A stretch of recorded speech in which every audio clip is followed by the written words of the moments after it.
Welcome to our stage 3 watch along of the Giro d'Italia, and we have a sprint stage. We've got a 2 kilometer, 5%, 4.5% kicker around 3 to 4Ks from the finish line, which race organizers love to put them in so that we don't have, first of all, so it's a bit strung out. Secondly, so that, I don't know, there's just a bit more intrigue than a pancake flat sprint. But what started as a day I frankly wasn't watching. I'll put my hand up and say I was doing other things, doing other work. And then all of a sudden I got the call or text, my phone started blowing up from Benji. And I still don't really know what happened. So maybe you can run us through, Benji. I'm not even sure why I was watching, so that's number one. But we had intermediate sprint during the stage. Milan was pretty damn powerful in them. He dominated them. But after the first one, we actually had a sprinters group having an advantage on the peloton to the point that Fiorelli was in it, and he's in Ciclamini, so he was like, let me try and fuga de la fuga, attack from this breakaway of sprinters. But this caused the other sprinters to feel like, oh, let me ride and form a breakaway here together with Fiorelli. And everybody started rolling around, and we had a sprinters breakaway, which is something the myths have been talking about for ages. Well, it's a stage 19 Tour de France type operation. Yeah. But I didn't really, I mean, I don't know, was there even a breakaway before the intermediate sprint? Did someone actually, because there was no breakaway at the start of the stage, so like, I don't know if Veni is going to put the call in to the Bardiani, Polti, or what's the other one? Polti. No, but there's another Italian team. No, Not anymore. Tudor got the third invite, so there's no Korotek. Okay, well, I mean, Korotek would have been in the break today, and maybe Veni's going to call the direction and say, "Hey, listen, fellas, I know Giovanni Lonardi won a Tour of Turkey sprint via relegation, but And also, know your place." it would have been, well, regardless of knowing your place, it would have been logical for Fiorelli to be in it, because Fiorelli taking the two first intermediate sprints would have secured Ciclamino for another day for him. So That's the crazy part. yeah. Why didn't I get? Well, to be honest, we can't blame them for not understanding intermediate sprint points when we don't understand them anyway. Apparently, there's one in Cherasco like now. I don't think anyone knows it's happening. It's a bonus second sprint. It's Ineos at the front. Yeah, but everyone's really nervous. So what then happened is that Polti and Bardian. Borghi's at the front. He's going to go for it. No? No, they're just. I mean, they're staying safe primarily through these towns. Is why all the teams are at the front through those narrowings. Yeah. Did UAE give Poggi the? No? He's going for it. Yeah, he's going for it. And Ineos sent a Swift. Wow. 2 seconds is also fine for Poggi, so. Or was it Ghana? No, it was one of the Swifts. Thomas got 1 second. It's a 1 second thing, isn't it? This won't make the difference. Did UAE give Poggi the Ciclamino bibs because his performance was not so good yesterday, and like he's more of a puncher? The organizer gave him that skin suit. Why is the coloring all messed up? I like the idea from Ineos to like try with Connor Swift, but in reality, I don't think it would actually change anything if he goes for it or not. What do you mean? Oh, because it's still a 1 second delta. In fact, G lost now because Swift went for it. G took less time against his competitors. Maybe they thought someone like Martinez would also go for it, and he would have a more of a deficit towards the one that. But yeah. What if you actually should have is Swift go behind G, and then G takes the 2 seconds? Yeah, but anyway, I don't blame it too much. This won't be relevant by the end of the Giro. It is. I do have to laugh. It is very funny that they made Swift. They're like, okay, you got to sprint because every second counts, and we're going to do this. And then yesterday they faced Poggi to get stage win and free ponies. Like, that is funny. How like that logic is so funny. But anyway, we can't rehash that, obviously. But, oh my god. But when it comes to the rest of the stage, basically we've got 25 kilometers left, roughly 25 kilometers left. There's 2 hills in there. Well, hills. There's 2 uphill segments in there. The most notable one from 4.5 to 3 kilometers to go at about 5%. So that's where the more versatile sprinters might try and benefit from something, might try and make it slightly harder in that sense. The chat is loving Toby, by the way. Yeah, everyone knows watch-alongs and pods are back when there's flies in here, and so that means summer's really coming. So I got my eye on this one right here, and Eliza's going to bring me a weapon to deal with him. But yeah, it's Toby in the shot. Yeah, people love him. Yeah, he likes watching the races. He always watched the race with him. Little Trek are going to go on that climb, Benji. They're going to absolutely light it up. Little Trek are going to put, I don't know who. Holy shit, I got back. Ah, You should see. I got it. You should Yeah, see I what got I'm it. seeing. I got it. One shot. My strike rate, well, actually, I took 2 swings, but my strike rate looking good for summer. This is something you're not seeing on GCN comms, I think. The commentator standing up and starting to direct our flights. Dude, look at my, I'm on fire. But at the moment, we see Ineos fully in the left-hand side. Alpecin in the middle next to them, then Little Trek with Milan at the back of them. Bahrain are behind UAE. UAE are in a group of 5 with Poggy's second wheel with teammates behind him.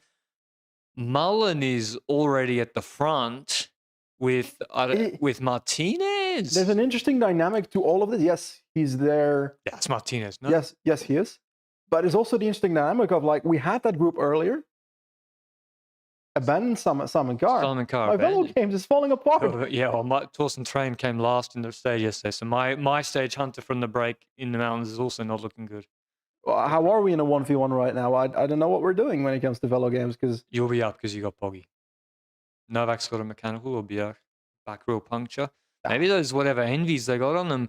Someone said in the comments, Luke, that it wasn't hookless. It was that they're running it like an incompatible tire with their rim width. Like they're running too bigger tires. They're hookless? Yeah, okay. But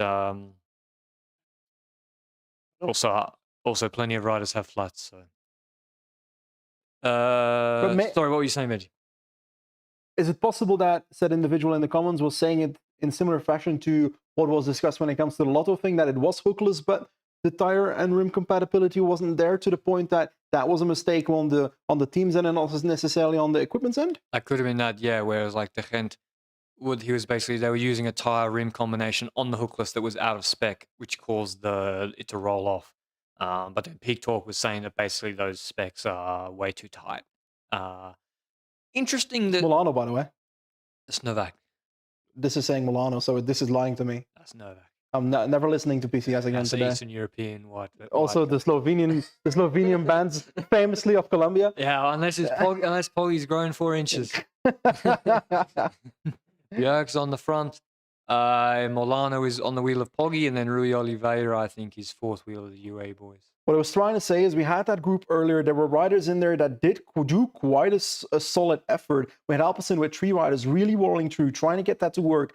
We had Van Poppel really working to get that to work for himself, to be honest. Binyam had 2 teammates, and Mikkels Petit also rolling around. Like, everybody was doing Olaf Koy, Laporte. They were both also working around. And, like, all these teams were working there. Milan was alone, also rolling around. I'm just wondering how much this is going to impact the sprint trains to the point that we can't really judge today when it comes to sprint train strength, because half the teams have burned riders in the process towards a sprint. And even the sprinters themselves, like Jakobsen's been in that peloton group behind all the time. Yes, there was a split in there. Yes, that was suffering behind the furious pace of Polti Cometa earlier. They were pacing hard. They were. But does that save Jakobsen more energy than the riders that were rolling through at the front? That's a good question. We're seeing raindrops on the helicopter camera as well, so a lot of road furniture, and very nervous for the first sprint stage. But yeah, if I had to guess, because in that Group 1, Benji, I was thinking, like, why is Group 1 even out there? Because I looked at the list of names, I was like, who is really saying, yeah, we got a big advantage here? Because Milan made it, Merlier made it, Koy made it, top 3 sprint favorites. And then Groves is there, and he had Alpecin teammates. So maybe Alpecin were the happiest, and they were really driving it. But if I had to guess all the directors, what they would have been saying to Merlier, what they would have been saying to Koy, what they would say to Milan would be, roll through, don't kill yourself for this move. Don't go too hard in it. But as you said, it's still an effort. And how much did Bauhaus and Jakobsen save? I don't know. But certainly Bauhaus' team had to work absolutely full gas. So his lead out, I don't think, benefited from that in any way. I think if you have to use Sutherland and Arndt already, I mean, they've got 45, 50 minutes to recover. So these are elite athletes. They did, a 10, 15-minute effort, maybe longer. And how do we see the efforts spent when it comes to intermediate sprints? Like Milan winning both intermediate sprints, the second one really comfortably, to be honest. Like, is that going to affect this final sprint? I personally don't really think so. No, it's so long to recover, like over an hour. If a professional World Tour sprinter can't recover after one sprint like that, then they're not a professional World Tour sprinter of the caliber of Milan. But actually, Martinez is in the Maglia Azzurra, so it wasn't Martinez on the wheel of Mullen. That's Mullen on the left, right? Yeah, so Mullen is already being used. It's not Gamper, because Mullen is It was Lipovic, 45. Yeah, Lipovic. Okay, I knew it was a skinny climber. It wasn't Van Poppel. Let's see how Novak comes back up. Look, Pozzovivo is always in that spot. Yeah. He is always in that bottom left spot. Dangerous for crashes. And Velasco was there with him yesterday. I wonder if they're friends talking all the time, but I would never sit there near Pozzo, ever. Today's most combative, I give it to Alberson. Yeah, but no, I would give it to Fiorelli. Oh, did he open it up First of all, I'm still angry he didn't go in the initial breakaway, because I was rooting for him. I was rooting for him to keep Ciclamino today. He doesn't do it, but then he attacks first after the intermediate sprint, and he is the reason that group started rolling through. Fair enough. But then again, he also had a spoke broken in his back wheel after the intermediate sprint, after forcing that move. Ooh. So someone just almost ended up in the ditch. Looks like Honoré nearly went into the ditch. It's the bod. The bod? Close enough. Close enough. Same country, right? South Africa and Denmark? And Switzerland. Or Denmark, yeah. Oh, Jesus Christ. But, and Fiorelli with that broken spoke, then tried to sprint for intermediate sprint points with like a wheel that was wobbling in the second IS. Then with his team trying to figure out how they're going to change it, went onto the next uphill segment. Perfect moment to do it. But then he didn't take beat-ons from the car, because he was like, if I wait, and I wait until they can give me a sticky bottle. But then the commissaire said, no, get back in the group, and he had no beat-ons. Really? So, because he had to survive without beat-ons, I'll give him combativity. Okay, Fiorelli combativity endorsed. The bod was lucky not to crash there, because actually the lip of the road came off, and if he held that up quite well. We've got light rain, 20 degrees. I'm really worried there's going to be a big crash with rain like this. But, I mean, luckily it's been raining a lot recently, so maybe the roads aren't as slick. But the helicopter the camera just nearly crashed off the helicopter. But on paper, the parkour itself, the way it was presented by the technical info on the website of Giro d'Italia, seems as safe as you can get. Yeah, uphill segment before we get a fully 1,300 meter straight line towards the finish line, 9 meter wide. That should be relatively safe, but the behavior of the riders in the final sprint is always crazy, so that's where the crash can happen. Exactly, and not even that. The 3 kilometer banner to go is going to be after the big fight into the base of that hill. Yeah. So if you crash before that hill, and there's going to be a huge fight to enter that hill in good position, like a massive fight, and if you crash before that, you're going to lose big time. Or maybe not big time, but it's going to be tough for you. Is that Mullen or Gamper? I can't tell. Can't tell. Is it Jonas Koch? But at the moment, whoever it was on the Bora guy, he basically said to all the teams cleverly, he said, we're all here now. We're all lined up. There's no need to push. And you see how slow it is at the back? Yeah. We don't need to push 500 watts each to stay here. Everyone just do a reasonable pace, maintain our position, and everyone's happy and we can stay here for longer. And that's actually the correct thing to do, rather than someone half-wheeling and then sometimes you see inexperienced rouleurs, they get on the front and they start driving it super, super hard, and it actually doesn't help your team at all. But you've got experienced guys here. I mean, Bjerg likes to do that a little bit, but now the FDJ guys, the Bora guy did it himself for the roundabouts. It's also the hill coming up right now, the first of the two little hills. Hill?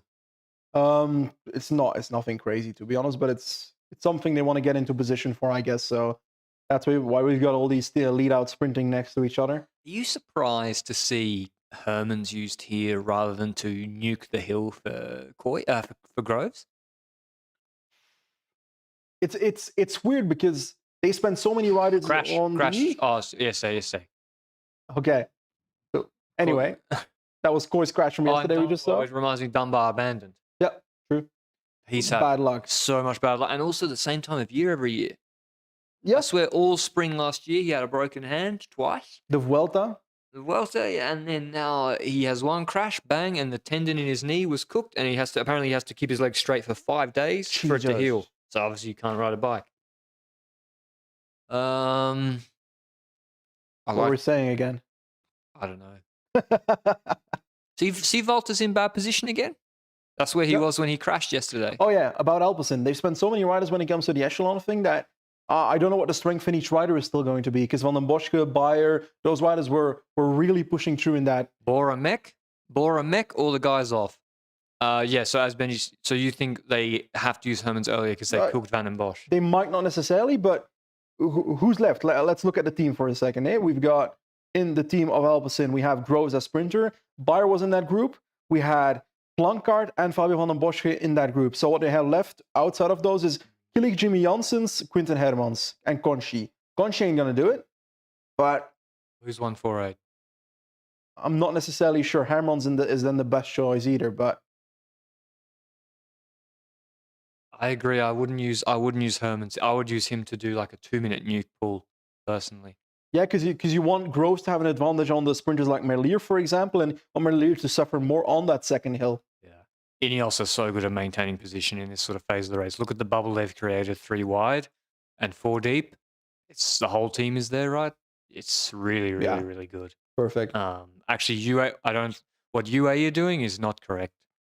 Because the way where Poggy is in the peloton is actually very dangerous because people come across, and he's also last. And yeah, I don't think it's correct. Ineos are doing the best, but they also have the rouleurs for it. Bram Welton just dropped, who's the lead out for... Is he last man or second last, Luke? For Fabio. But Tobias Lund then? Who's sprinting, Lund or... I do not know, because Lund went for the intermediate sprints. Really? Yeah, he was in the group ahead with the intermediate sprint. Jacobsen was in the group behind. What are Quick Step doing? They want to go on the side of the road. See, that's exactly what... See, and Ineos reacted too late. So this is the fight. You want to pick a side of the road and stay there. And Quick Step wanted to take over Ineos' left-hand side because it's safer there. But then Connor Swift, I think, reacted. Is Cherney going now? And they've increased the pace a fair bit. Are they on the hill? They're off. I mean, if you can call it that. See where Pogacar just got chopped out of it. The door is moving Coy up. And now, yeah, Pogacar now is in. Coy lost Will of Laporte. But Pogacar's found his guys again. He needs to. That's why you have to have a sweeper. What do you think of the Ciclamino shorts of Pogacar, mate? They look a bit. I mean, Fiorelli looked down at him this morning at the neutral start, and he was like, "Why are your shorts the color of mine?" Yeah, it's not his. The organisers gave it to him, so I think that Fiorelli should start with pink shorts tomorrow. Exactly. Yeah. Why can't Fiorelli? Well, then I thought, is Pogacar actually in the Ciclamino and Fiorelli's sharing it? No. Well, then yeah. Then I don't understand at all. I mean, maybe they didn't want to do pink shorts. I don't know.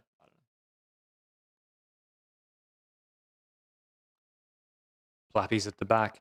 I actually don't mind Plapp at the back because he rides there so much. He's used to it. He's used to it. He knows what's going to happen. He knows how much space to leave. And he's such a GC non-top 3 favorite that I don't think it's worth him fighting. If he loses 30 seconds because of a crash, okay, well, he's already lost time on other days.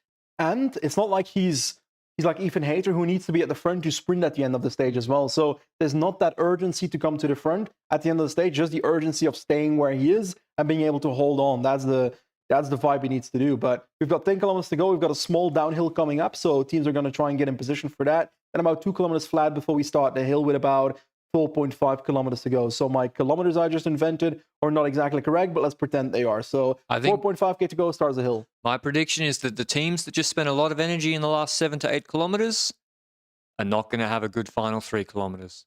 And those teams are Bora. I don't see Bora in the front 20 right now. Quick Step, I think, are gone maybe a bit too early. Alpecin will be gone. And Ineos are not going for a sprinter, so it doesn't matter. And FDJ, I also think FDJ will be gone. They already have like 2.5 riders left. So when it comes to little track, though, we've got Milan, we've got Consonni, we've got Stuyven, we've got Turns, we've got Dan Hole. That's on paper the strongest lead out in this race, in my personal opinion. Yep. I only see 2 or 3 riders in front of Milan right now. And I'm probably guessing they're Stuyven for certain. Haven't figured out which the other one is. I mean, right now I'm seeing a lot of final men. This is 9Ks to go. I'm seeing a lot of final men moving their sprinter up. I just saw Valscheid move Ewan up. Laporte try to move Coy up. And so it's it's really chaotic. There's no like dominant train. Bora now come back to the front on the inside with Martinez, but where's Van Poppel? These white lines in the rain. Oh, it only takes one person to hit it at the wrong angle. Look how good Ineos are at this. Like, yeah. Ineos, I mean, they brought the rouleurs like Ganna, Foss, Swifts, but yeah. But it's important. They like going to these moments, these technical moments, and being at the front. Of course. Because that's where crashes. I don't like. The white painted line has me 76K to go. Oh, the FDJ got double checked. But Ineos now are actually taking it easy. So they're taking it easy on this section. Whereas some other guys push too much. Other question, when it comes to Caleb Ewan earlier, he was in that group, that echelon group, whatever you call it. I think it'd be good. He was actively cooperating quite hard with the group, because even though he was solo. What did Ewan come, like top 4 3 times in the Tour before he crashed out last year behind Philipsen? And he was in a photo with him one stage, and then these sort of Giros. Positioning for Ewan. If he's in a competitive position, he can compete. And also, this hill's good for Ewan. Like, this guy's got over the Poggio. A 4-minute hill after an easy day, I think is good for him. So, I think, I think it's a good stage for Ewan. He's shown nothing so far this year, really. Tight corner here, where they have to go down to three wide. Oh. Another UAE guy with a mech, or he's dropped? No clue, but it's Bjerg. Being dropped would not be an issue for Bjerg here anyway. Like, well, no, but maybe if Oliveira trying to save his life. If Oliveira, no, Bjerg doesn't like the hustle and bustle. What? Why would he not be trying? Not Oliveira's doing the lead out for Milano. Yeah, so he doesn't need to really. No, but who's leading out Pog? Yeah, Pog is alone, and he's freewheeling. But also, I don't see Tim van Dijk. I don't really see any trains organized particularly well. There's no Van Dijk Affini with Laporte. There's no huge train around Milan. Clément David off the back. A lot of riders just going. I mean, if I was going in the break tomorrow, a break on the gravel stage, I also would chill out, to be honest. But Ineos, that descent really caused a split and ripped it apart. Wonder who that DSM rider was that just went off the back. Couldn't tell the number. It looks like there's almost splits being repaired after that descent. I mean, Otterbrooks, that wouldn't have been a good situation for him either. I've not seen him in the front 50. It's all Ineos. Martinez keeps being brought up and then washing machine back.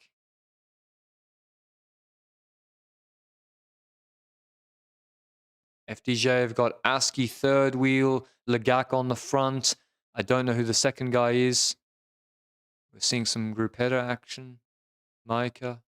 Chris Hamilton was a DSM rider, by the way, so that doesn't matter. It's a reduced peloton already, and now we're doing the lead out into the hill with, 1,500 meters? Gumper is off the back, by the way, just in case he was still helping out. Alpecin still with a lot of numbers, to be honest, despite being so active during the stage. Alpecin is really impressive. Like, it's really impressive what Alpecin have done this stage. Novak is back. Novak is back. They put everything on it when it comes to that group at the front, but they still have the numbers now. Put Groves in a position. Do I personally have full confidence in Groves when it comes to a flat sprint? No, not really. It's a bit harder with the hill beforehand, so maybe that improves his chances. Do I still believe in it? Not really, but they might as well try. Otherwise, why are they here? I think someone, of course, they should do. If you bring him, you got to do the best chance to win the stage possible. But and you never know who has an issue or something. Bogey on the left side, trying to get back to his wheel, his teammate. That's really risky. He shouldn't take the risk. See, Laporte and Coy want to take the Ineos train to take them all the way to 3Ks to go.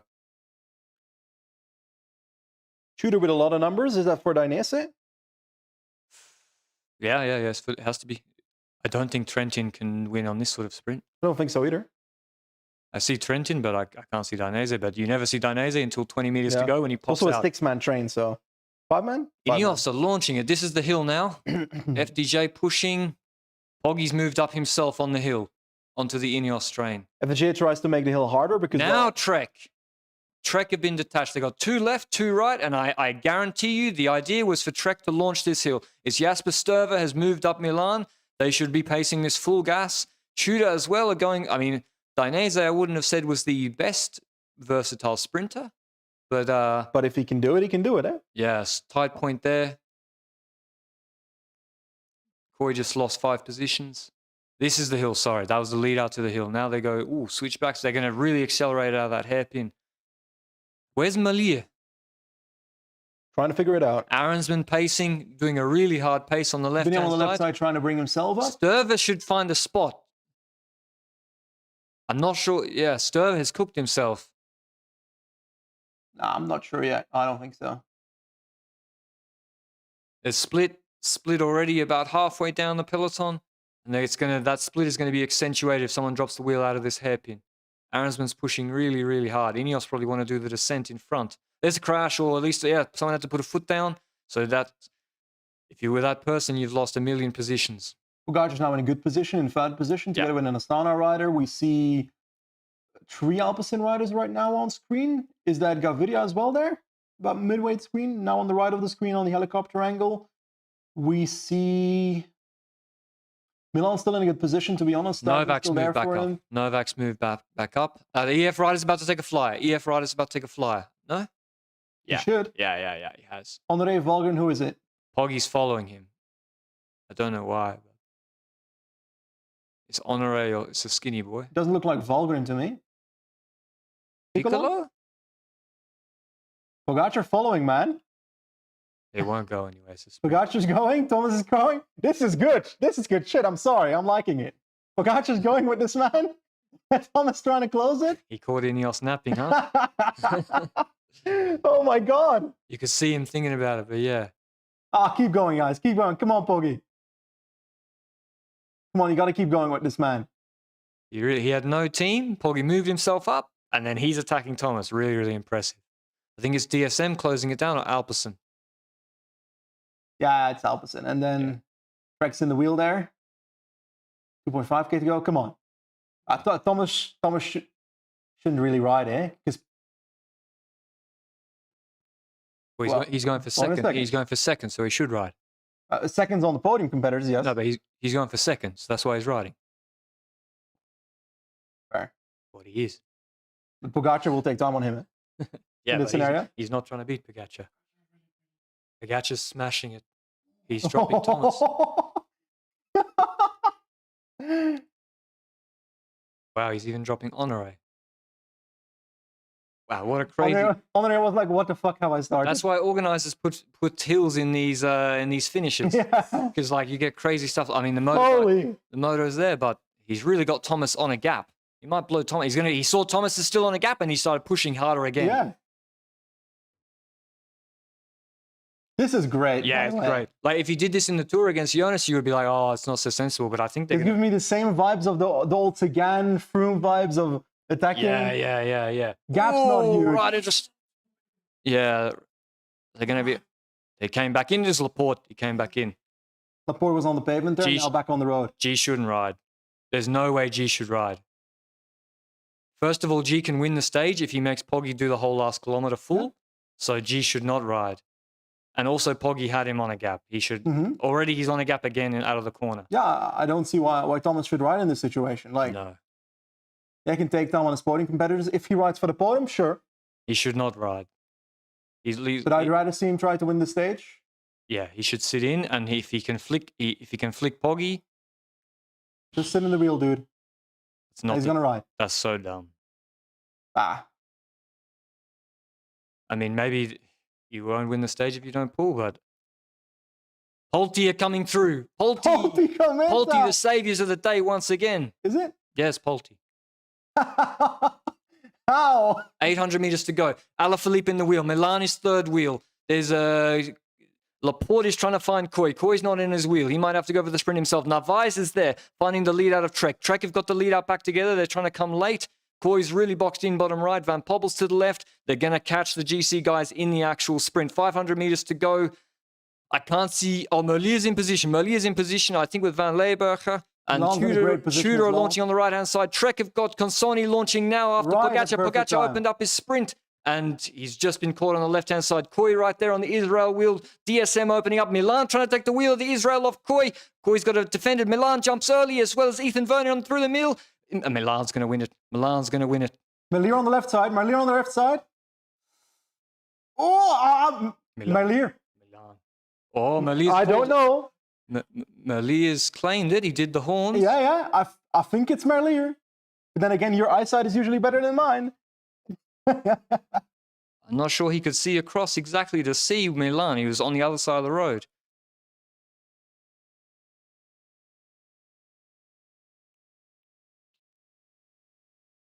That was an epic sprint stage, dude. Yeah, what a crazy stage. Yeah, it looks like Merlier's winner, eh? Yeah, Merlier. Yeah. It's not really super close either. Merlier, Milan, Bini. Who's the Arkea? Decker. Decker, Koi, DSM. I wonder if it's Lund Andersen, though. Yeah, I think it'll be Lund Andersen. Where is Merlier going? He's just going into a housing estate in somewhere in Fasana. Where is he going? Brother, they're like, you got to come back. He's fucked, mate. Look at him. Toby's falling asleep. That was nice. Really nice victory by Merlier. I mean, that's impressive for Merlier. They had the hill afterwards. And Poggi didn't make it easy for them. Toby doesn't care. He's out. Toby, Merlier won. I want to see the overhead. We'll see the overhead, and then we'll get out of here.